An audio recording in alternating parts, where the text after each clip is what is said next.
Johnny Dollar. This is Mr. Ernest L. Whiteman, Providential Assurance Company. Providential Assurance? That's right. You've heard of us, of course. No, sir, I can't say that I have. But what's on your mind, Mr. Whiteman? Embezzlement. Don't try it. What? Liable to get yourself into a lot of trouble. I beg your pardon. I'm sorry. I was just trying to make it funny. Oh, yes. Yes. Well, now, if you care to look into this for us... Sure, why not? Then I suggest you come here to my office and I shall give you the details. I take it there's a fee here in addition to my expenses? If you recover the money, something over $200,000, you can practically name your own fee. Great. That is up to, say, $5,000. On a $200,000 loss? That's right. Oh, well, then maybe I'd better figure on padding out my expense account. Now, just a minute, sir. Oh, stop worrying, Mr. Whiteman. But if you have any intention of Just keep your shirt on. I'll be over to see you.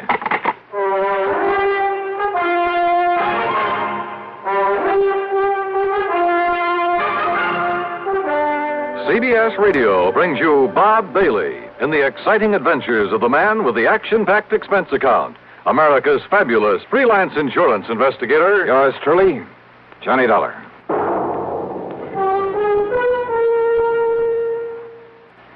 And now, Act One of yours truly, Johnny Dollar.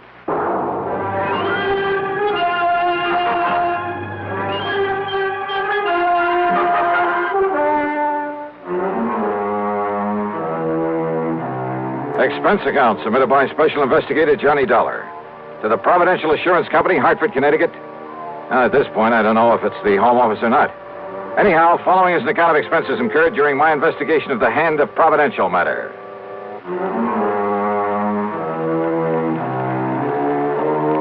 For some reason or other, dealing with a new company usually spells trouble for me. But expense account item one, $1.25 for a taxi to the offices of Providential down in the square. When I say offices, I mean exactly two with a connecting door. I'm very glad to see you, Mr. Dollar. I'm Ernest L. Whiteman. Mr. Whiteman? And this gentleman, Mr. Dollar... I'm the man that had Ernie Whiteman send for you. Yes, this is... Name is Elwood Sprague, Dollar. I'm the owner of this business. The sole owner, Mr. Sprague? That's right, son. Providential Assurance is all mine, lock, stock, and barrel. Oh, I see. Made a lot of money in oil down in Texas. Couldn't find any way to spend it all, so I started this here. So what happens? All I get is more money out of it. Yeah, well, Mr. Whiteman said something over the phone about an embezzlement. Exactly. $200,000 that was Go ahead and tell them all about it, Ernie, my boy. Tell them how it happened. Well, you see, Mr. Dollar, immediate public acceptance of our company is largely due to the fact What he means, Dollar, is the reason we sell so many policies is on account of we always pay off any claims real prompt in cash and hard, cold cash. Exactly. And for that reason, Never question a claim. Just pay it off in cash. That's what we promise, and that's what we do. And for that reason, Mr. Dollar... That's why so many people who can't afford much insurance come to us. Yes, but as a result... So what happens? Instead of a nice tax loss, there ain't enough claims to fill your hat. All we make is profit. You mean you've hoped to lose money in this business? Tax loss, Mr. Dollar. You ever have to pay the taxes on profits from a couple of hundred producing oil wells? Hardly. But now, Mr. Whiteman, about this embezzlement. As I started to say, paying off in cash as we do... That's right. Means keeping a lot of cash on hand. Oh?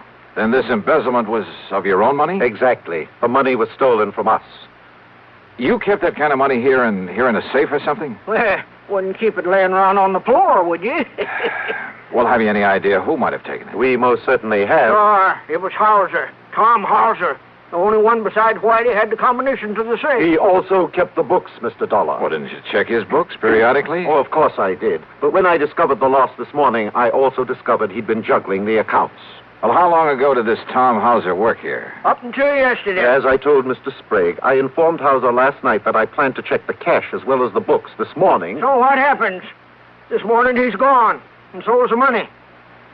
Well, Dollar? When you ask me, this sounds like the most loosely run insurance company. Mr. Dollar. How you ever managed to get a license from the insurance commission? Well, now, that license is something we ain't bothered with yet. You what? We gotta make sure we got a business first, don't we?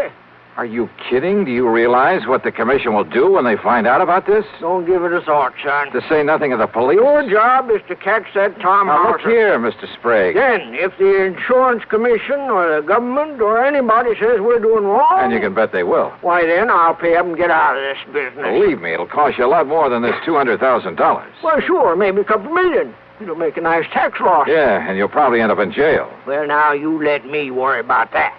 Your job is to get this embezzler. And don't forget, we're paying you $5,000 to do it. Look, you say it may cost you millions to get out of this mess. That's right. And yet you're worried about a couple of $100,000?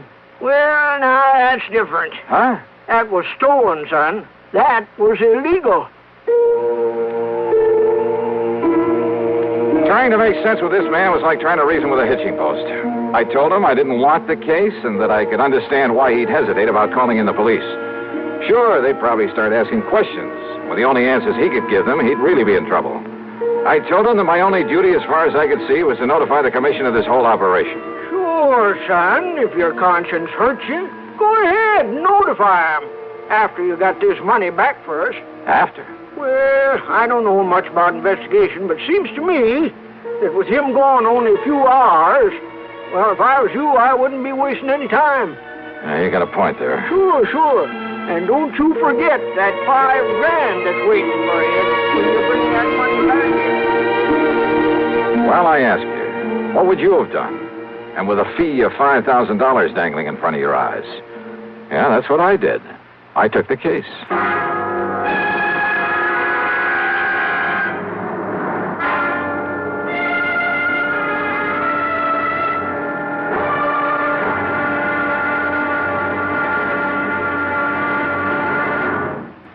Act Two of yours truly, Johnny Dollar, in a moment. And now, Act Two of yours truly, Johnny Dollar, and the Hand of Providential Matter. Hoping the insurance commission wouldn't hang me if they ever found out I'd taken an assignment from this outfit, I decided to check the last known whereabouts of the embezzler, the bookkeeper who'd stolen some $200,000 from them. After getting his description and his address from Mr. Sprague, I spent item 2, $1.85, for a taxi to a dingy rooming house on the north side of town. At the front door, I was met by a frowsy old maid wearing a rather slovenly blue housecoat. She looked like she'd just gotten out of bed, and her stringy black hair was up in paper curlers. Special investigator, huh? That's right. Here, my credentials. Johnny Dollar, freelance. Well, Mr. Tom Hauser ain't here right now. I know. Have you any idea where he might be? I seen him leaving bag and baggage late last night. Guess he's gone on a trip somewheres. I was sitting by the front window having a can of beer before I went to bed, and I seen him get in his car and drive off. Yeah, well, just let me have the key to his room. Are you sure that's all right unless you got some kind of a warrant? Yeah, I'm sure. The key, please. Well, I ain't had a chance to clean his room up yet today. Don't do it. Don't touch a thing of his until I tell you to. Oh, well, now look, dearie. Just let me have the key. And here's a 5-spot for your trouble. Oh, well, now, you're what I'd call a real gent. And here's the key. It's the first apartment on the right, top of the stairs. Yeah, thanks. Is something wrong, Mr. Dollar? Did Mr. Hauser do something he oughtn't have done? What do you mean? What are you talking about? Hey, I had to come back here and pick up my stuff. So he isn't here. Yeah, don't worry about the split. I'll meet you like I said. Yeah, then we'll take care of it. All right. I'm leaving it right away. Neither Johnny Dollar or anybody else will ever... He what? Well, if he does, I'll be ready for him. Uh-huh. So come on now, hang up. Let me get out of here. Stop worrying, pal. I can take care of him and anybody else. Quietly as possible, I slipped the key into the door. I had some difficulty turning it, but finally heard the lock slip. Then I started slowly turning the knob. And then, well, I'm not quite sure exactly what did happen, except the door was suddenly pulled open so quickly that... Okay, baby. Oh. You want some more? What's the idea, hanging around outside? Wait a minute. You must be Dollar. Yeah, Johnny Dollar. Then, baby, I'm gonna make sure you never get up again. Never! Never!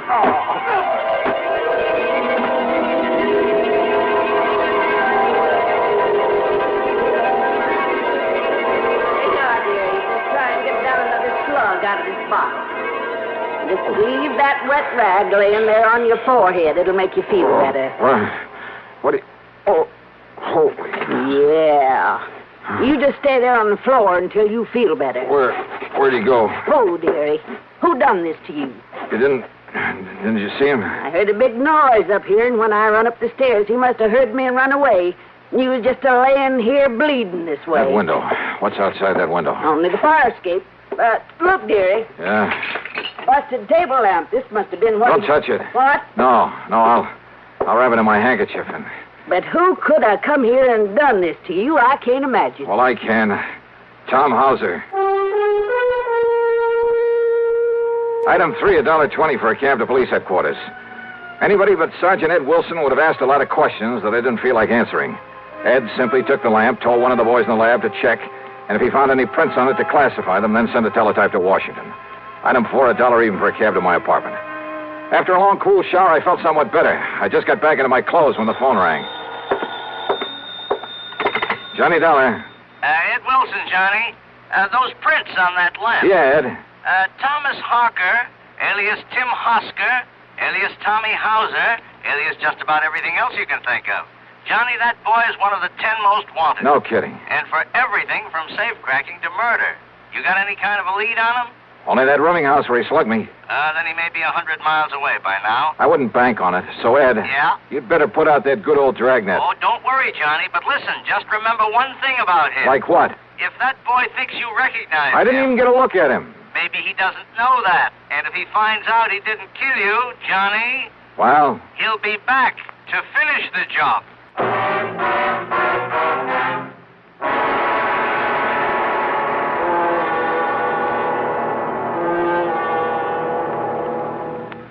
Act 3 of yours truly, Johnny Dollar, in a moment.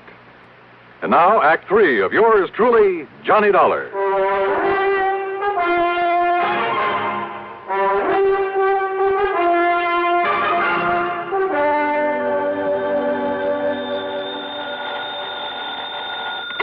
Yeah, Ed. Ed, this is Pat McCracken, Johnny, at Universal Adjustment Bureau. Oh, sorry, Pat. I thought it Ed Wilson again. Sergeant Wilson of Police Headquarters? Yeah, and listen, I'm in kind of a hurry. Oh, then I won't hold you. I was just hoping you'd have time to look into what appears to be a phony insurance company for us. What? Keep talking. But if you're already working on a No, case... just go on with what you were saying, Pat. Well, we got a complaint about some new company here in town that we'd never heard of. Seems they're stalling on the payment of a small claim. Yeah, sure. In spite of their pledge to pay off promptly and without question. Yeah. Also to pay off in cold cash. Yes, that's right. Providential Insurance Company. Well, what do you know about them? Johnny? Oh, I'm working on a case for them. Oh, no. Oh, Johnny, don't. I telephoned the commission, to find out who they are and Yeah, where but the they commission never heard of them. are. Exactly. So if I were you, until we can find out whether they're a legitimate outfit, Johnny, I wouldn't touch them. Hey, tell me, Pat, what'll the commission do? But they've notified them by mail. They're sending over a committee to investigate, to look at the books and so on. When? First of the week, Monday or Tuesday.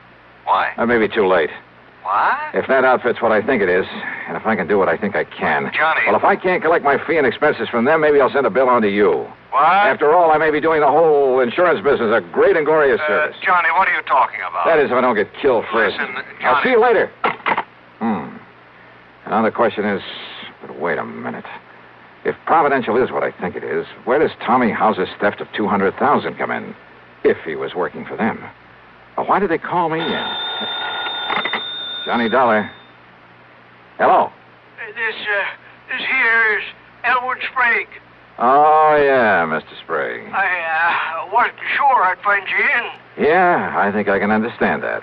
Or maybe you weren't sure you'd find me around at all anymore. No, listen, don't get me wrong, Dollar. I want to see you. I got to see you right now. Yeah, why not? They're at your office? No. Well?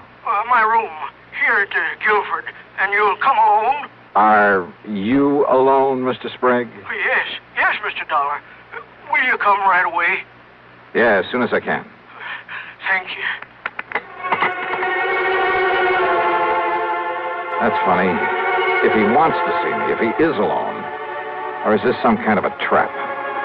No, there was absolute sincerity in his voice. I was sure of it. Yeah, and there was something else, too. Fear. Maybe that was it, fear. Hello? Johnny, listen, you said you'd been working with the police. So? Well, I knew I'd never get anything out of you, so I called them. Listen, if this Elwood Sprague of Providential has anything to do with the beating you took, has he? Pat, I'm on my way over to see Sprague right now. Well, I tried calling Providential. He isn't there. I know. But if he and that gangster, that Tommy Hauser... Sorry, Pat, he's waiting for me over at the Guilford. Johnny... There was no time to waste. Maybe Hauser was still gunning for me, but if so, well, maybe I wasn't the only one. Item 5, a couple of bucks for a cab to the Guilford Hotel. And there in his room, I found a very different Elwood Sprague than I talked to earlier. And the story that he slowly, nervously unfolded proved to be very interesting. So maybe I didn't ever make no oil fortune there in Texas. It ain't so easy down there as you might think. But I learned to use my wits and my brains to get along by outsmarting the next man. You see what I mean, Mr. Dollar? Then those 200 oil wells you were talking about... Well, it made a good line. It fooled you, didn't it? It even fooled Ernie Whiteman for a while. That's what gave him the idea. The idea for what, Mr. Sprague? Well, me to front for this insurance racket. You know, collect a lot of premiums and then we'd skip town. Right in the heart of the insurance industry? Always harder to pick out a bad apple in the barrel for, ain't it? Oh, brother. So what happened? That Ernie's a salesman, Johnny. When he got started on the country people around here, the money come rolling in. And when somebody made a claim, we stalled him on it. How long did you think you could get away with this? Until the commission got wise to us. Then we'd move out. The commission was planning to investigate you next week. I know. Only by that time we'd be out of here. You and Whiteman and this Tommy Hauser. Hauser. Ernie brought him in. He said because he had a record, the police would know about him, so he would take the rap if anything went wrong. But then he walks out with all the money last night. And then you sent for me. Why? Because Ernie and me go after Hauser, he might have killed us. Ernie didn't want to send for you, but I made him. I held a gun on him. Oh, real nice people. Because maybe Hauser didn't know you. Maybe you could nab him and get the money for us. So what if you did get wise to us? What if we should have to cut you in to keep you from blabbing to the law? You rotten. Do you think everybody in this world is a crook? Well, at least it was better than leaving Hauser get away with all of it. It looks to me like he has so far. But, Johnny, now listen. Oh, I'm listening. Now, Ernie didn't know it, but I heard him on the phone. He was talking to Hauser. He was double-crossing me. They're meeting somewhere to split the money. Yeah? Well, what else could you expect? Now, listen, Johnny. Then they're coming over here to kill me so that I can't talk, you see. That's when I phoned you to come over here. And you think for 1 minute I'm going to stick my neck out to save that lousy hide of yours? Oh, you got to, Johnny. You got to. All I got to do is turn you over to the police. The police? Or would you rather just sit here and wait for Hauser and Whiteman? Well? Oh, all right, Johnny. All right, come on. At least it may keep you from getting shot, which is better than you deserve it. Well? Ernie. Back inside, please. Ernie, Both of you. That gun. That's right. The one that killed Hauser when he tried to hold out on me. The one that's going to kill you, Elwood, for what I heard just now through this door. Oh, no, Ernie, please. Johnny. And, of course, that means you'll have to go with him, Dollar. Now, get inside that room. Pat, Both of you. I kind of thought you might be coming over here. What are you talking about? After I told you where I was headed. You too, Sergeant. Sergeant. The police! That's right. So you'd better drop Look that. out! You think you can...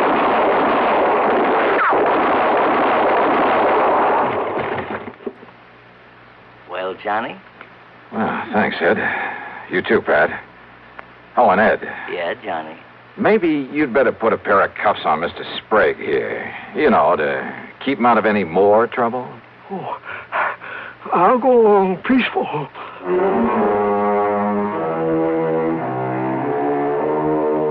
So the big fat fee that was promised doesn't get paid to me after all. And I'm sure I may as well forget the expense account for a change. But you know something? It doesn't matter. Because the important thing was to have had some small part in wiping out this dirty racket. Me? I feel good. Yours truly, Johnny Dollar.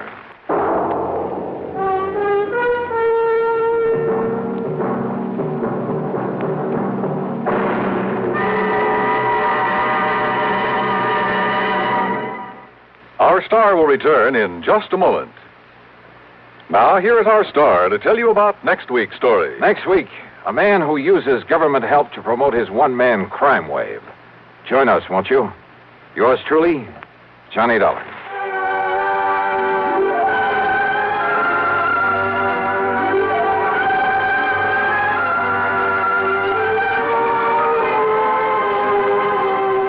Yours truly, Johnny Dollar, starring Bob Bailey, originates in Hollywood and is written, produced, and directed by Jack Johnstone. Heard in our cast were Virginia Gregg, Edgar Barrier, Junius Matthews, Jerry Hausner, and Lawrence Dobkin.